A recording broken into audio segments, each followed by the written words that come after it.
49 ஆண்டுகளுக்கு பிறகு மதுரையில் திமுகவுடைய பொதுக்குழு நடக்குது. ஜூன் 1ஆம் தேதி இந்த கூட்டம் நடைபெற உள்ளது. கூட்டத்தில் பங்கேற்க வரும் முதலமைச்சர் மு க ஸ்டாலினை வரவேற்கவும் மதுரை முத்துவுடைய சிலையை திறப்பதற்கான இந்த வேலைகள் பார்த்தீங்கன்னா மும்முரமாக நடந்துகிட்டு இருக்கு. இந்த நிலையில் பார்த்தீங்கன்னா மு க அழகிரி ஒரு திடீர்னு ஒரு வீடியோ வெளியிட்டிருக்காரு. அதில் என்ன சொல்லியிருக்காருன்னு பார்த்தீங்கன்னா, திமுகவை பழம்பெரும் கட்சியாக மாற்றியதில் மதுரை முன்னாள் மேயர் அண்ணன் முத்து அவரை சாரும். அவரை என்னால் எப்போதுமே மறக்க முடியாது.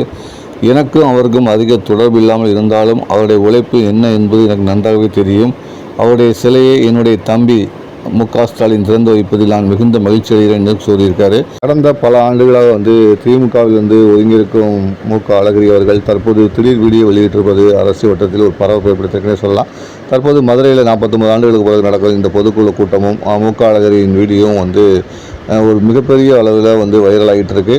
அந்த வகையில் திமுகவில் மீண்டும் மு க அழகிரிக்கு முக்கிய பொறுப்பு வழங்கப்பட இருப்பதாகவும் அதை இந்த மதுரையில் பொதுக்குழு கூட்டத்தில் அறிவிக்க இருப்பதாகவும் தகவல் கிடைக்கிறது.